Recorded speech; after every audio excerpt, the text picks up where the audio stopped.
Head coaches make hundreds of decisions every day. None of them should be made alone. This podcast exists to be your inner circle. Welcome to Fourth and Three, real conversations coaches have when the office door is closed. I'm Randy Jackson, and I've spent 33 years in the coaches. I know this job is far more than plays and practice plans. It's about handling issues the general public never sees. Pull up a chair and let's get started.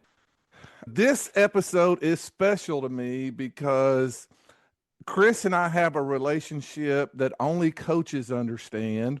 I was the offensive coordinator in Potsdam, and I had only ever coached high school guys. And Chris was a 25-year-old quarterback. We recruited him, and he said yes, and he was amazing. And there's so many things I could say about Chris Helbig, but here's number one. Before I ever got over there, we Zoomed a bunch. And the first time I ever Zoomed with a German coach, I asked him, what's one thing about the GFL that I have no idea about? And he said, well, there's a lot of things probably, but one thing is most of the European players do not like the Americans. They're jerks. They're arrogant. They're the best players, and usually they're cocky. And so I told Chris that, and I told our other American players, and they all did great. But he basically was like Tom Brady, where he texted everybody, and he was our most popular player. And then he was also our toughest player. And I've got a book called A Royal Season, and Chris is basically the star of the book. But there's a game, Chris, where I told you I was going to say this, but we're in New Yorker, which is Braunschweig, and they're the Patriots of the GFL, and we don't have a backup quarterback. Am I exaggerating, Chris? Nope. No, none. We don't have a backup quarterback, and he's sick all week. And if he doesn't come to practice, we don't practice. And he couldn't ride the team bus. It's about a 4-hour drive because he had to go to the bathroom and stuff. Like his tummy was upset. But I say that jokingly, but we had 50 at halftime. It's maybe the best game you played. And so I just have so much respect for you, Chris. Like we could just do this interview on you playing, but I knew you're going to be a great head coach. But the last thing I'm going to say, I know I need to let you talk, but about a year ago, Chris reached out to me and said, will you prep me for this head coaching job? And I thought, head coaching job? What a millennial. You can't get a head coaching job. But we prepped and he got it. And they weren't very good because that's the jobs we get. And y'all are what, 8-3 this year, Chris? Yes. So thanks for being on here. I know I just talked a long time, but I mean, literally, I have that coach love for his player. And you could be my own son, and I couldn't be more proud of you. So tell us a little bit about, so you played one season in Potsdam, a couple more in Europe, and then tell us about Westminster. Yeah, so I finished my college career and started the sales world and knew right away that it wasn't for me. So I kind of looked at alternative options and a chance to kind of finish my career the way I wanted to, the right way. Went over to Europe, grew up a lot, spent 3 seasons there. I had 4 surgeries in Europe in 3 seasons. So just kind of decided after this last one to hang it up and got hired at the state runner-up as the quarterback's coach, but I kind of bet on myself and kept applying for head coaching jobs. I mean, you weren't the only one. Everyone's kind of like, hey, you're crazy. You're not going to be a head coach without any experience. Even one of my best friends that's on our staff, he was on the previous staff, and he was like, dude, I was so out on you at the start before I met you just because you had no experience. But for me, just my 3 years in Europe, I had three of the best mentors possible. You, Coach Chris in Vienna, and then Rip Schreier, who coached a long time in the NFL and in the college world.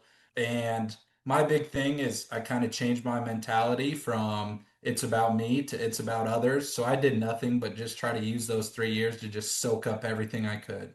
Hey, these coaches have been places that I want to go to. How can I take everything in? And that kind of helped me trend in the right direction. And I'll start this podcast by saying we made some major improvements, but we're not even close to there yet. I think Nick Saban was the one that said it best that you're chasing perfection, knowing you'll never get there. And we still have a ton of flaws in our program that we're trying to work out. But as long as we're headed the right direction every day, I'm going to keep pushing. So, I love what you said that you started focusing on others because all I saw was that from the get-go. And again, I had never coached a 25-year-old before, and it was amazing because you fed into our players. Again, when your best player's the most favorite player on the team, you know you got a chance.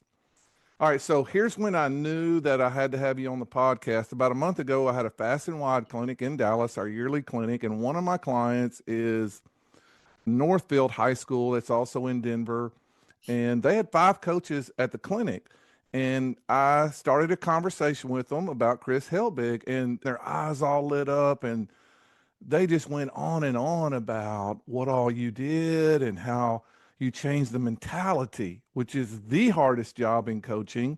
They told a story about a 7-on-7 where you were fussing at a parent, and basically, like, you went in and knew how to handle yourself. And I bet you that's from 3 years in Europe, like you said, that had to really help being around that situation. But tell us about going into Westminster, and because it's one thing for you to change and be in 3 years, I'm going to start looking at others, but now you got 16-year-old kids and to transfer that to them, that's the thing. So tell us, what did you do first when you went to Westminster? What was job one? Yeah, so the first thing, and I'm a religious man, and I think it was a blessing in disguise from God. The day before I started, I had another knee surgery, and I showed up in crutches and medical wrap and everything because I wanted the kids to see that adversity can define you or you can define adversity. So for me, I crutched in, made sure I wasn't taking any painkillers, so just dealt with the pain and kind of told the kids, hey, I've watched the tape. I spent the first 24 hours watching the tape. And my big thing is I didn't care who was good. I didn't care how many guys we returned. All I cared about was body language, effort, and the way they treated each other, which that all popped on film. When we were winning, things were great. When we were losing, there's a lot of finger pointing, receivers running, throwing their hands up like they're open. And my biggest thing that I drove me nuts was guys walking off the field with their head down. For me, that shows defeat. And we were down a few times this year, and it was a 180. Guys jogging off the field, guys at halftime, hey fellas, we're gonna win this football game. And that was kind of my reassurance of hey, we're headed the right direction. It was super important to me to fix culture before wins. I think football is the ultimate team game. If you want to be good fast, coach basketball, recruit two kids that can score 30 points a game. If you want to build lifelong habits and character, coach football. Because if you don't have 40 guys headed the same direction, I don't care how many good players you have on the field, you're not going to be extremely successful. And that's kind of what we did. We just really honed in on we carry ourselves in a certain way. The kids hear it over and over again. How you do one thing is how you do everything. We had an attendance issue. We had a grade point average issue. We had a respect issue.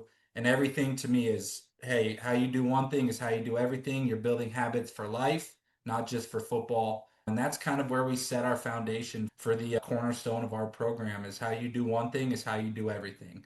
You're not going to play for us if you can't go to school, if you can't treat your teachers with respect, if you can't do the things we're asking you to do, football's probably not for you at Westminster. Okay, now I want this podcast to be the most practical. I can take this and paint by numbers. So take us to this. You're crutching into your first meeting. Give us the first 2 minutes of that meeting, if you can remember. So introduce myself, and the big thing was what I was about. For me, I was never the most athletic football player. I worked extremely hard and I cared about the team. And those were things that we were going to have to build there. And then I went right into saying that we were going to start working out the next week at 6 a.m. We had a few kids that didn't make it that were sitting in the back and kind of giggling. And then we had some kids up front that took it very serious. I know this isn't in the first 2 minutes, but I had a senior meeting and I just kind of told them the truth. I said, look, I owe you guys nothing. I didn't coach here before. I'm going to play the best 11 guys, and the best 11 guys are the ones that do it our way, the ones that are here to make the team improve. And that probably two of our three best players were seniors, and they bought in instantly because they understood that, hey, if this is my opportunity to go play at the next level or to better myself, I need to buy in. A lot of my mentors kind of said that the hardest group is the senior group, that they have old habits from previous coaches. And then just by habit, when you're a senior, you kind of think you run the show a little bit. So set that foundation with them really quick that, hey, if you're not one of the guys doing things the right way, we will not play you. And this kind of led after week 2, we had 7 seniors quit, and it was the best thing for our program. Coach Yeager, Yes, sir. how much of a veteran does Chris Helbig sound like? Well, the first thing that got my attention is when you said that he was basically standing up to a parent and this is our program, this is our standards, this is our culture. That was the first thing that impressed me. And then the other one is him tackling the most important things first because he just nailed them. Yeah. Incredible. Yeah. So, Chris, my very first meeting in 2023, I took an interim head coaching job in Greenville, Texas. And I took the job 4 days before fall camp. And I had the first meeting with my team, and they were a little undisciplined with a capital U. And I'm meeting with them, and I don't know any of them's names. And all of a sudden, someone breaks wind as loud as he could. Okay. I handled it a certain way. How did you handle kids giggling in the back? At that first meeting, I ignored it. And then there was a nice little come to Jesus meeting like, hey, you're buying in or you're out because I don't live on false promises. We're going to do things the right way. And you can ask the kids at Westy, we have this awesome thing called plate get ups. If we need to discipline you, your team will owe some plate get ups, and they are not fun. And they go until I'm tired. And I'm young enough to where I'm not tired yet. Okay. Now, this is a hypothetical, but this is where most coaches don't get it right. What would you have done if those 2 seniors who were your better players who bought in all the way, what would you have done if they wouldn't have bought in all the way?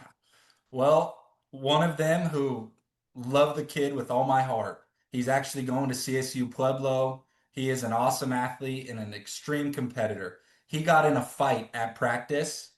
And after I told the kids, hey, I get it sometimes in fall camp, you guys go at each other all day, but you guys are brothers at the end of the day. And this was kind of a pettier fight, pettier argument. So I made the kids for about 30 minutes straight run sideline to sideline. And our 2 best kids, the ones that got into it, they had to do an up down every time I blew the whistle. They ended up doing like 70 some up downs. One kid walked off and left, and he stayed.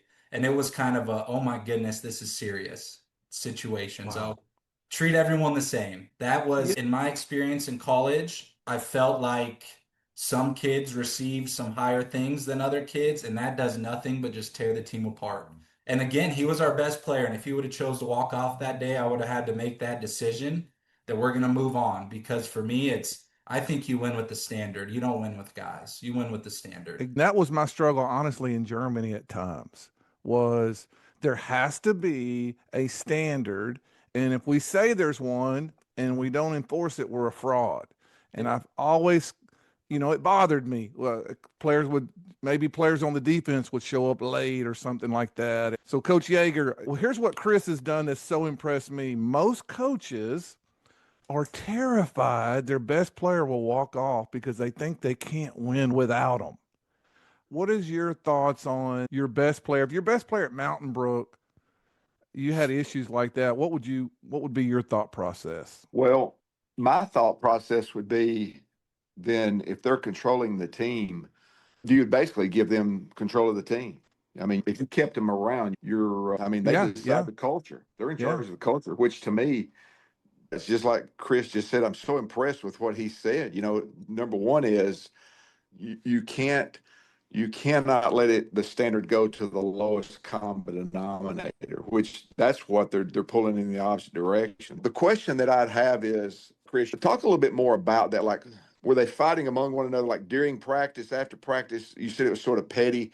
And then the next thing too was, when did you see the turn? Like, what was the first thing that gave you an indication? Wait a minute. I know one thing is, it sounds to me like that might have been a turning point there. But where did you see like total team buy-in? Was there a point? Was there any kind of event or any kind of indication to you And the reason I say it is because I want to be looking for it too, that this thing is turning. Yeah, so there was a turning point and then a yes point. So our turning point was we got our butts kicked week one. We got our butts kicked, and it was kind of, again, that first sign of competition, you revert back to old habits. So we brought the kids in Saturday at 7 a.m., made them push the sled and say, look, guys, you guys are doing it well practice-wise, but this has to translate over to the game field. And then the kind of yes point for us was about week 7. We had secured the league title. We get on the bus and we got a couple kids yelling off the bus. One kid threw his trash out the window, and we got back to school at about 9. We were in the weight room until about 10:15. We did probably 100 plate get-ups and 70 other shoulder presses and we just had secured the league title for the first time in 10 years. So kind of for us, it was we never dip below that standard. I don't care what it is. I thought I was going to be super excited we won, and I was pissed off. I was as mad as I have ever been because if you can't win with grace, then you don't deserve to win ever. That to me, what you just described to me is the ultimate process story. Like you sit there and you go, if it was outcome based, we'll deal with it, whatever. But that's one of the most ultimate process oriented stories I've ever heard. Yeah, That's that's incredible. amazing, Chris. What I love the most is here's what you're going to be a great coach because take us to, we had our first meeting because we know, for me, coaching 30 plus years, the hardest thing is to take kids who haven't won and convince them that we can win. I've done at a couple of schools, but we usually won the first game. And so y'all lost the first game. Yep. And so I'm thinking, wow, how did you react to them at practice after we punished them in the weight room? But like Monday and Tuesday, what was your mindset there? It was a new week for us. I take pride on, and I think Coach Rip Schreier pointed this out, which I thought was awesome, was for me, I never try to be too high or too low. I hoped Monday, whether we lost or we won, I showed up the exact same and expected the same intensity out of the guys. As soon as Monday came, I didn't care what happened last Friday. For me, Monday is we're starting fresh and we're going to do things our way, the right way. So I got on those kids Friday night and we're doing plate get ups and we show up Monday and it's back to work.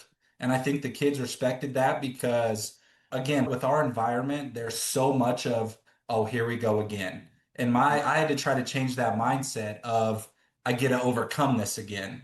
We have kids that come from single parent households. We have a ton of kids that come from super low incomes.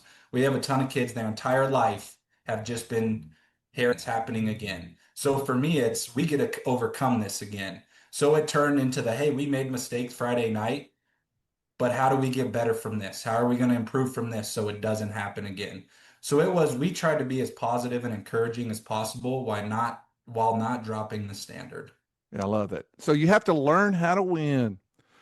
And you did this in a great way with competitions. So let me backtrack because I get excited and I go too far forward.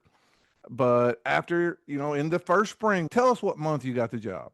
So I got the job, I want to say January 28th. Okay, perfect. Y'all started 6 a.m. workouts and you said you controlled everything. Was that right then where you were controlling their command weights? Tell us how you took control. Yeah, so I was just a little bit in shock because, again, I come from where I hold myself to a standard, and every program I've been a part of, I've been lucky enough where there has been a standard. So the first couple days, guys are showing up late on their time. I had kids that had headphones in and stuff, and just kind of like, man, this isn't Vasa. This is football to get better. So set that standard real quick. No headphones in my weight room. If you show up, I'll give you to 5 minutes, but you got plate. After that 5 minutes, the door's locked, drive home. And everybody had to wear a white shirt. If you didn't wear a white shirt, you had punishment. And then again, this could go either way, but for me, I want the kids to know where they stand. So I picked 4 seniors and I said, you guys pick your teams. And I told the kids that got picked first, you better live up to it. And I told the kids that got picked last, hey, you got something to prove. So we gave them points every day they showed up. We took attendance. You get a point for showing up every single day. Twice a week, we'd have competitions. And it would be some goofy stuff. We would play basketball 5-on-5 some days because I wanted to see who was competitive. Some days we'd do dead hangs. Some days we'd push a towel and see who quits first. So for me, it was just setting that foundation of we're going to do things hard. And if you can't get through hard, this isn't about football. You're not going to be successful in life because life's only going to get harder the older that you get. And I tell the kids all the time, fortunately for me, I was dealt a different hand than you guys. I was dealt some aces and some kings. I had some great parents that pushed me to be better than I ever thought I could have been. Some of you guys are doing this on your own. But the great thing about life is you get to choose how you play your cards. And I'm hoping that I can push you in the right direction of playing those cards to win. That's amazing. I love the 5-on-5 basketball just to see who's going to. We play dodgeball in the wrestling room. I'm in there crutching around. We're having coaches play against the kids. It's just something to build camaraderie. Me and my fiance spent so much money on just getting these kids a standard foundation of, hey, we're going to play basketball. We got to get a few basketballs. We got to make sure that we have basketballs for the school. Hey, we got to go get some white shirts because we got to make sure everybody's in a white shirt. Hey, we're having a cookout, so we got to make sure that we have whatever we have so that these kids can feel that they're a part of something bigger than themselves. Yeah. Again, Yeah. it's so easy to quit on yourself. It is almost impossible to quit on people you love.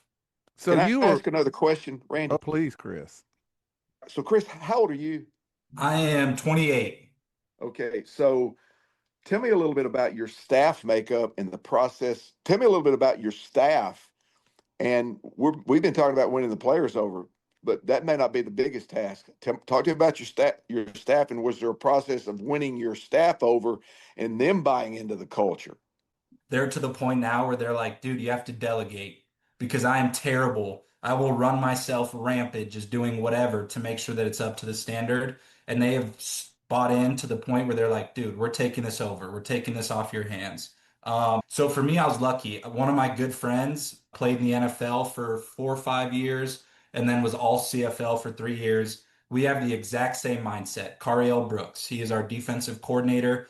The dude might even be more competitive than me, which I won't say that to him, but he was in and he set the standard as well right away. So I called the offense, he was calling the defense. So I was just kind of lucky that the two coordinators set that standard. And then we're a bunch Did of you young inherit guys. any coaches? Did you inherit any coaches, Chris? I inherited three of them, only one is still around. And that's kind of getting that coach's buy-in. So a little bit about Westy, before I took the job, we had 17 personal fouls in 10 games and averaged like 14.6 penalties per game. This year we have four personal fouls. I was responsible for one of them, so I give the kids three of them. And we averaged 6.2 penalties per game. So we more than cut it in half. We were up at a team camp at UNC in front of college coaches, and one of our kids hit a kid after the play. And this was our first chance at football. So again, kids were still buying into the standard. And I ripped the kid. The coach kind of defends him, his position coach that was previously on staff. And I called him out in front of the entire staff as well, just because there's a standard. And I think that helped build the buy-in as, hey, I understand you might be older than me, but I don't know if I'm doing things the right way or not, but there's a standard. And if we're all headed the right direction, we're going to be great. If we got guys that aren't buying in, it's best for you to find a new program. And that's just kind of the foundation we set. And that happened, I want to say, in May. And the coaching staff from there just kind of took things and ran with it. I fired a coach week 5 just because he was not up to the standard and it was affecting the kids. That's ultimately what it's about, is the kids. And hey, if you're not leading them in our direction and it's kind of pull here, pull there, that does nothing but take from the kids. So your admin is The that thing- supportive? I'm sorry, Chris. Oh, you go ahead. That's awesome. Your admin is very supportive and allow you to fire someone, that kind of stuff? We grew over time for sure, but we kind of came to a great ultimatum of, hey, we're not going to have him around for the rest of the season and we'll let him kind of resign after the season. So there was some conversation about it, but again, it ultimately came down to, you guys hired me in hopes that this culture would improve.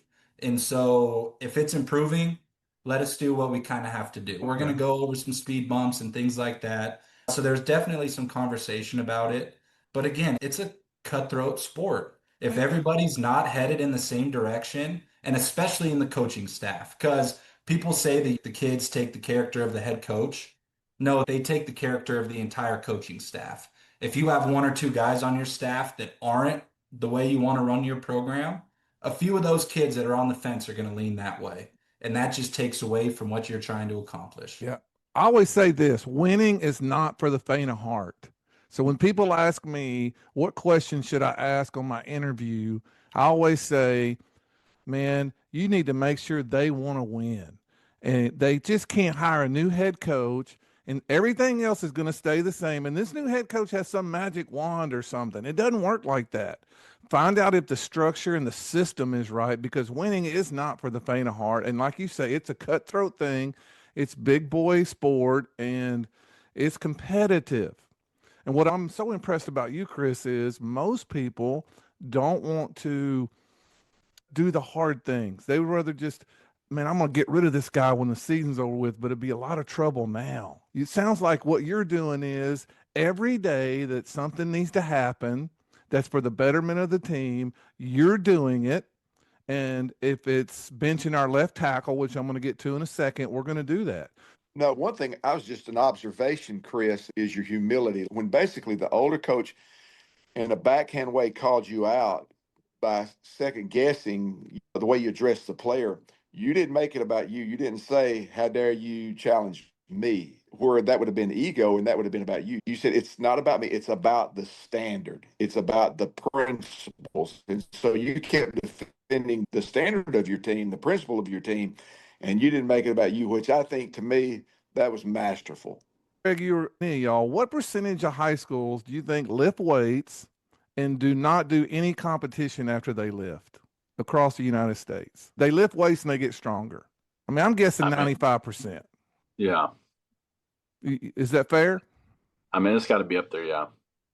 Yeah, I think so, Craig. Do y'all do any competition this time of the year? Oh, yes. Actually, just had dodgeball tournament last Friday, and we do like a little mental test every day, kind of like what Chris was talking about, finding out where it's hard and then finding out if they'll push a little bit more. So I think it's important for us to not only test that in practice. I mean, if we want to play hard when it gets hard, then we have to make it hard in practice so we can coach them up, because they didn't play hard in practice. Why would we expect them to play hard in a game? To create. Lifting weights isn't hard.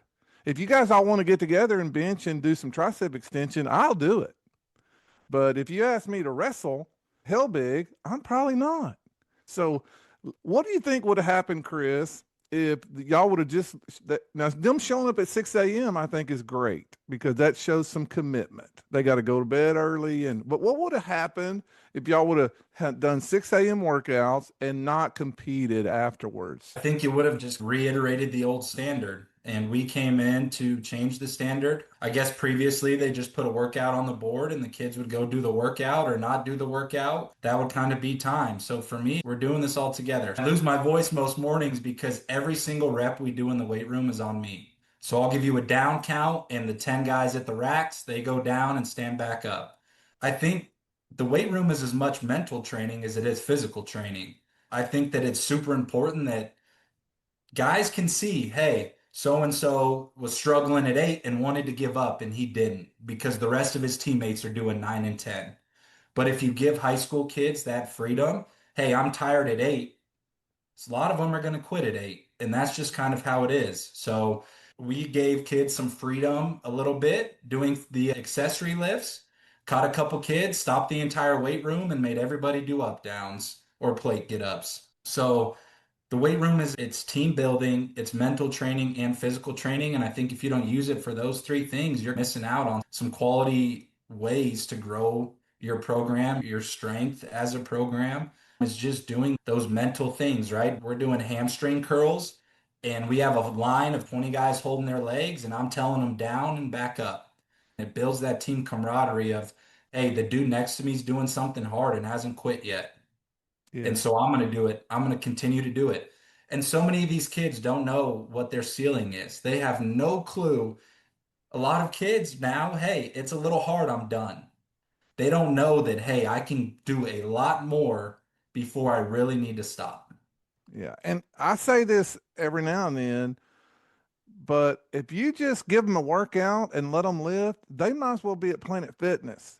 So I'm really impressed that you said, because you have to make a change. You can't come in and say, we're going to switch the culture, we're going to flip this and not make changes.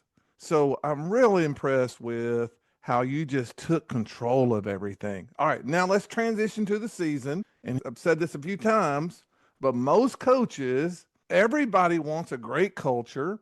But man, when it comes down to it, they're not going to suspend a player because we might lose. And I've heard coaches say this before. I don't want to punish every kid on the team. Man, listen, you either have a standard or you don't. And so you benched your starting left tackle for one game or more than a game. So it was a game, and then we made him like a half almost. The second one, we made him sit a few drives, and then he could play the rest of that game. But we gave him at least 4 quarters where he didn't get to touch the field, and he ended up being an all-conference kid, so it wasn't easy. Oh, no. Did y'all win those games?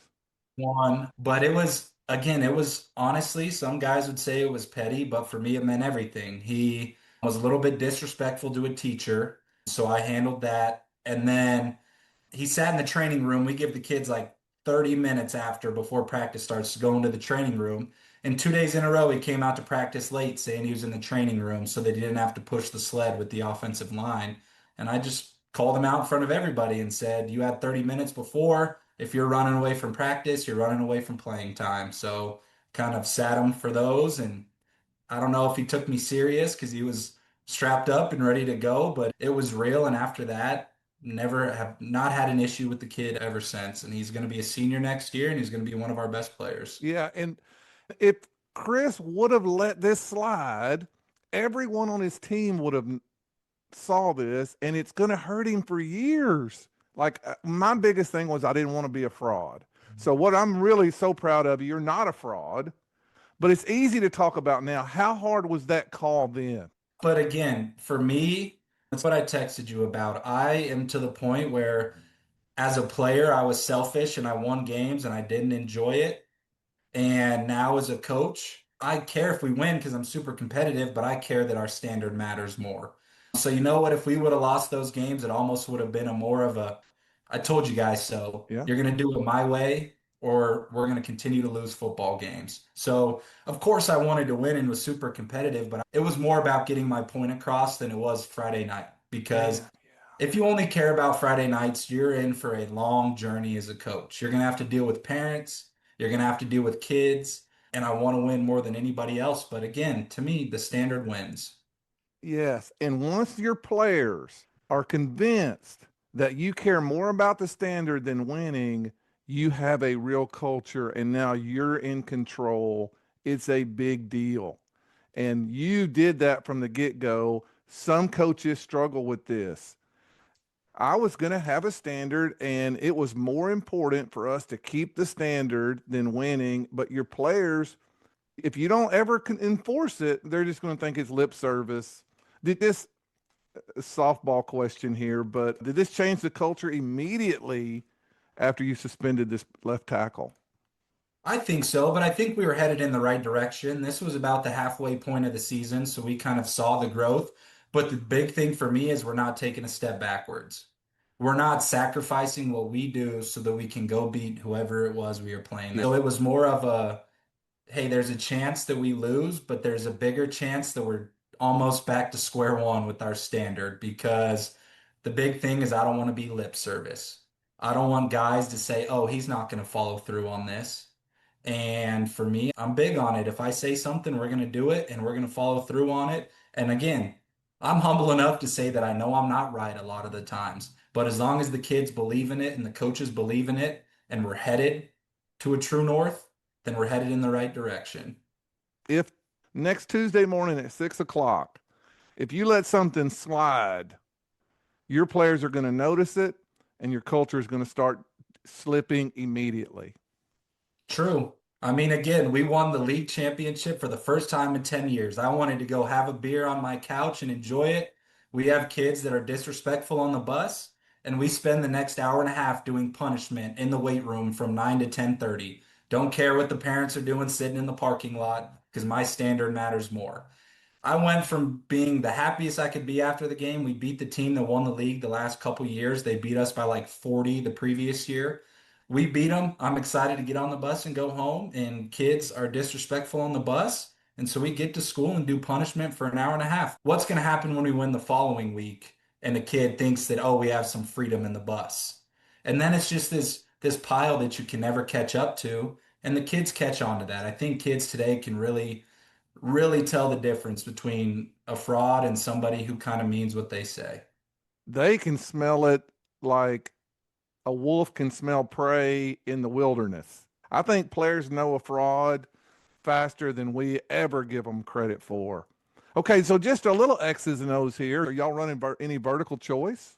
We are. So we are a smaller team with our demographics. We aren't bigger than anybody. So we play up tempo and we always receive. We always receive because we want the ball first. I heard someone say that statistics say receive in the second half. Well, the statistics also say whoever scores first usually wins the football game. So for us, we receive because in our league championship, we went on a 12-play drive playing with tempo. And in Colorado, there's a lot of two-way guys. And there's nothing that sets the tone more than, hey, we're going to punch you in the mouth. I think so many coaches are so worried about losing that they forget to try to win. And so, like for us, we ran a fake punt against our rival on the 25-yard line the first drive of the game and converted it because I want to try to win. I don't want to try not to lose. I'm here to try to win. We played so simple in Potsdam. I mean, when I learned this offense, it blew my mind that I've been overthinking it. Are you playing simple? So we have we run outside zone power counter, have some quick game stuff and some vertical stuff. And the big thing that the kids love, we have trick plays, offense and special teams every week. And then we'll have 3 or 4 game plan plays where, hey, we've studied their scheme. I always try to find number 11 and number 10, who's their worst guy in the box, because we're going to go at him all day. And who's number 11, who's the worst guy in the secondary, and how can I get my best kid on him multiple times in a game? So we try to keep it super simple. Football's not hard. Don't make it hard and find their worst players and attack them. They're not going to get better during the game. Okay, so what would you tell a coach? There's coaches who are going to listen to this who are worried about holding the standard. Because this title was how to change a quitting culture. And I think we did that through competition, but this whole, to me, podcast has come down to here's the standard and I'm going to hold it. And I'm not going to flinch. So what would you tell a coach who's listening to this going, man, I'd like to do this, but I'm worried that my 2 best players are going to quit and we're going to lose? Yeah. The biggest thing, Rip Schreier told me this when I was with him in Madrid. They don't care what you know until they know that you care. So if you're scared of your best players not buying in, you probably don't have a good personal relationship with them.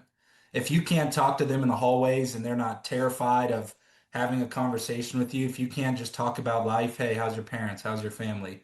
Then that's where I would start. They do not care what you know until they know that you care. That's why I make the coaches do competitions. That's why coaches play basketball, and some of our coaches have loud mouths and they'll be talking smack to the kid, and it's awesome because the kids get to see that this is authentic. These guys really care about the way that our lives are headed, not just the winning on the football field. And that's where it starts. For me, it was I'm going to build relationships. So I had every kid in that first meeting I had with the team, every kid had a questionnaire. There were 0 questions about football on it, not one. I didn't care what their stats were, what position they played. Give me your name, give me your favorite food, give me your parents' names, give me things you like to do outside of football, give me something I can help you with. Awesome. I love what you just said there because you're right. If players know you have their best interest at heart, I always say, I told my players I'm your school dad. And some of my players didn't have a dad. They liked that verbiage. I'm your school dad, and I love you too much not to make you eat your vegetables and clean your room. And that's basically what this is. You're going to show up for the weight room on time, because if you get away with this, then one day at work, when you have a baby at home and need to buy diapers and all, you're going to show up late and get fired. So I'm totally with you. I love what you said too about playing basketball with them and doing things outside of the norm. Thing I want to touch on that I think is huge that Chris did was team events. You said you had a lot more team events. Now, did you start those? You got the job basically February 1st. When did you start your first team event? And tell us about them. Yeah, so we rewarded guys for the winter workouts. So we broke things up into, I think it was either 6 or 8 weeks, kind of depending on spring break. The winning team, I made the coaches cook breakfast for them, and the losing team had extra running. So that was kind of our first team event. And then 4th of July, we had a cookout and a 7-on-7 tournament, coaches versus players. So we did all kinds of that little stuff where we would, again, basketball. We're going to show up, we're going to work out for 30 minutes, but then we're going to play basketball. We're going to have a dodgeball tournament. So we started it kind of right away. It's hard to quit on people you care about. And you don't really know these guys walking through the halls. How do you get to know these guys? Well, let's play basketball and see if we have a common interest. Or, hey, this guy is super, super hard nosed on the football field, but off the field, he's really a genuine guy. So it's just that it's getting them away from football. Whenever we competed last year, this year I haven't had to as much. If I heard guys yell at their own teammates, we stopped right where we were. So whether it was basketball, dodgeball, it was, nope, you guys are not negatively speaking to your teammates. And again, there needs to be leadership moments, but we had so much negativity. It was like, guys, it was against school policy for them to say something positive about their teammate. It was, I have to be the big tough guy around here because of my home environment or because of the school environment. And I tried to break those walls down of, hey, this is 70 of us. It's not one of us, it's 70 of us. And we have to do this together. So how did you intentionally get them to encourage each other?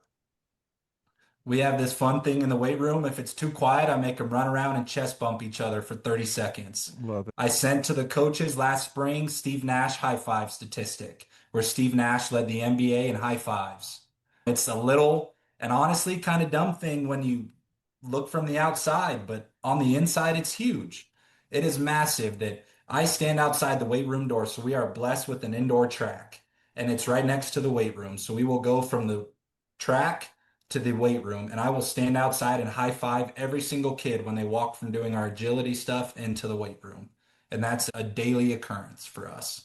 So sorry. I get so excited. If you'll high five somebody, you can fuss at them, but you're touching them and high fiving them, and they love it.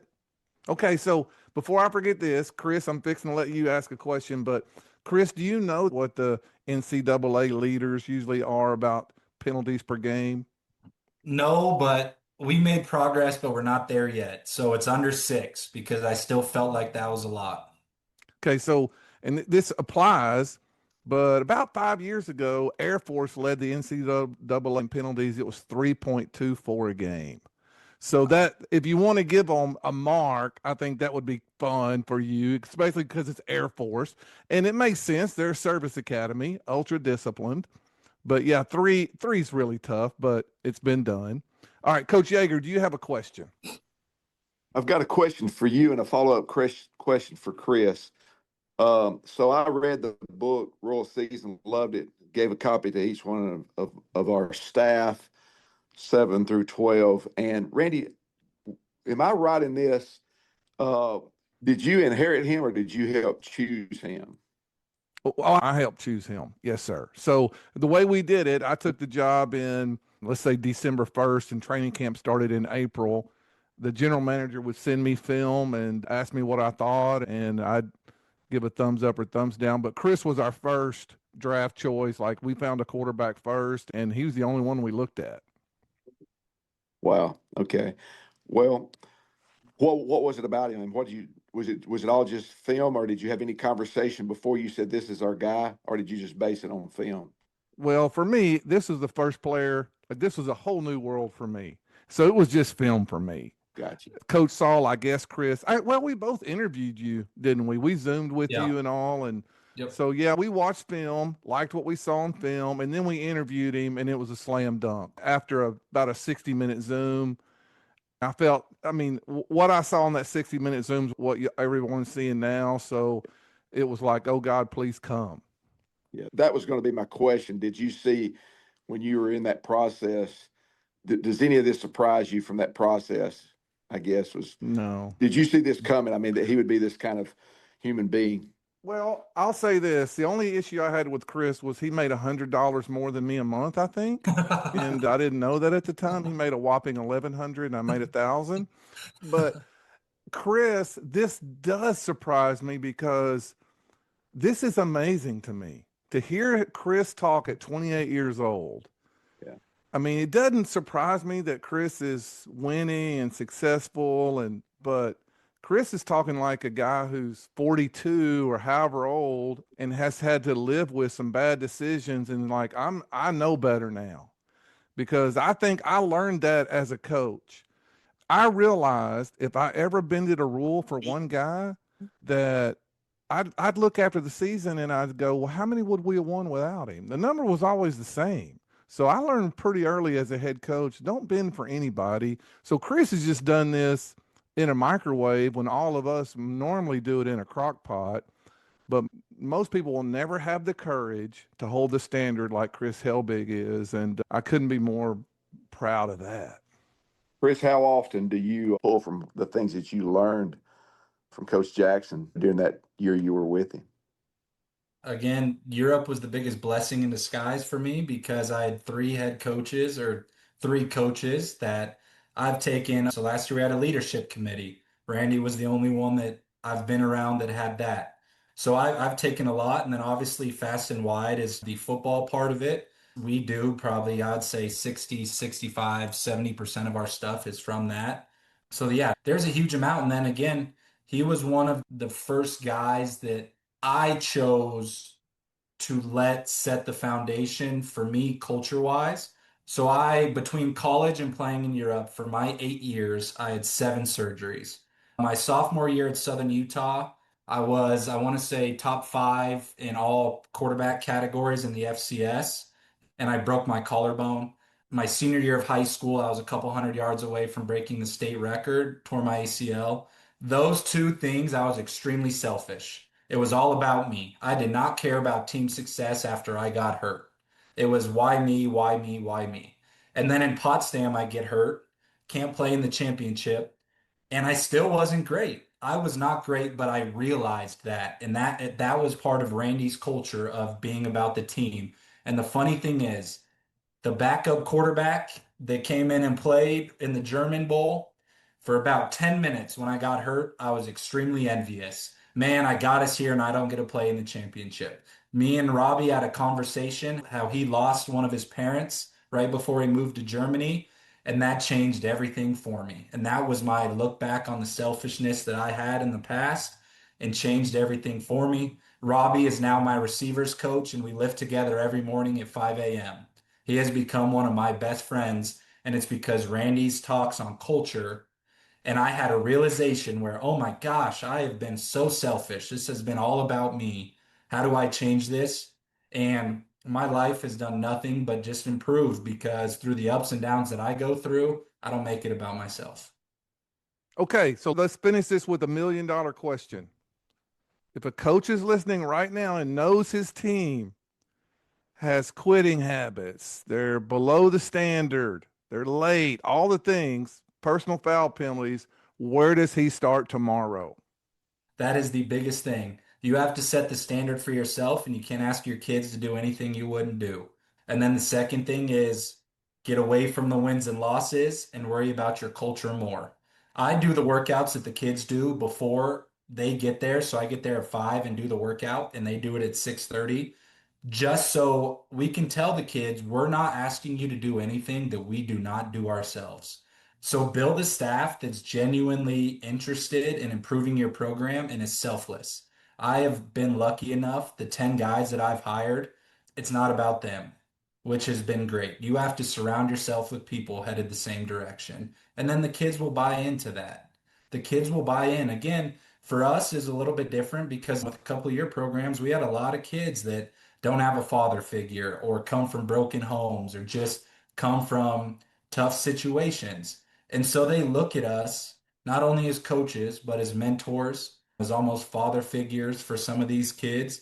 And the 10 guys that you put in that building are going to define the direction that your program heads. So Chris kind of hit on a little bit, talking about, and obviously you're really good at it, Coach Jackson, is developing that culture. As a player, what's one thing that you remember Coach Jackson doing, or maybe one of your teammates' interactions with him that you feel like you're doing it right now in your program and it's paying dividends? Oh, he's going to laugh at this one. We were playing our rivals, and I think the score at halftime was 40 something to 40 something. But we at this point had a couple personal fouls. There was a personal foul before halftime. Four. We had four personal Yeah. fouls. And we're up. Oh, but offensively, we're doing great. So we're like, oh, Yeah. Coach Jackson's just going to be excited. And he comes in and they gave us little, like, not cakes, but kind of bread, just some nutrition at halftime. But he ripped us. I think ended that game with 700 yards of offense. And at halftime, the dude lit into us because of the discipline that we were playing with. And that's something that I'll always remember. And I think that again, we won the league title and we did punishment for an hour and a half after. And that's because the standard is the standard. And that's something that he told me that stuck with me because it was kind of one of the first moments in my career where it's like, dang, we're doing really well. And he's pissed off because we're not doing it the right way. Yeah. And I remember being so mad that I remember, I'm so glad you didn't say this, but that yellow cake was flying out of my mouth.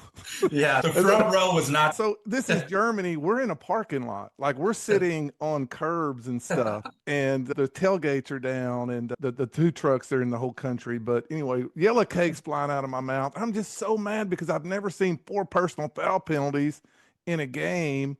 And that's what I'm so proud of you is one of my rules is it takes 2 off seasons to change a team's mindset where they forget the old way of doing things. And for coaches to come in and do it immediately, that's special. So, yeah, thanks for bringing that up. And I apologize if I got cake on you that day, but that's all right. If it meant something, if you're carrying it with you, that's awesome. And we might go 4-6 this year, or we might go 9-1.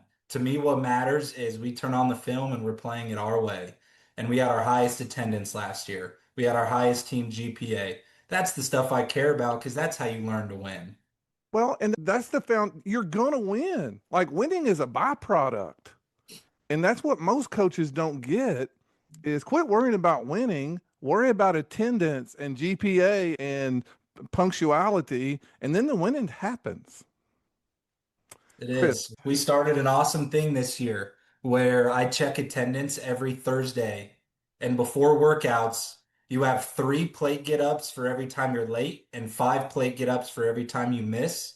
And you don't get to go play basketball or do the dodgeball. Me and you are in the weight room and you're doing stuff because I tell the kids all the time, if you want to get out of this environment, this community, you better move around a little bit different than the rest of the people here because your standard has to be higher if you want to change the outcome of your life. I mean, I just want to say this because I want this to be so practical, but I play tennis most mornings now.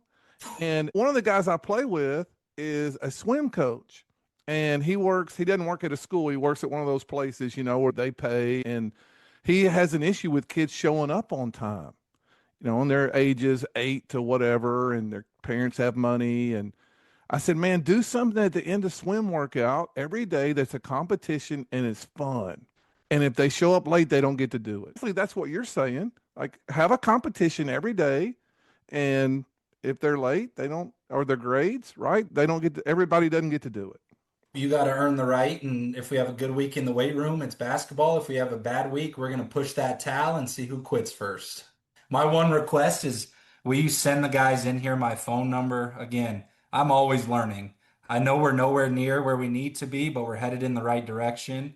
And I know that some guys that didn't speak have some ideas that could help me grow as a coach and help our team grow. So if you could just send out my number, that would be awesome. We're nowhere near where we want to be, but we're headed in the right direction. And it takes more than just our staff to get there. So if anybody has any recommendations or things that they did that they loved, please shoot me a text and we could hop on a call. I want to be the best for the kids and I know that takes learning from people that have done it a lot more than me.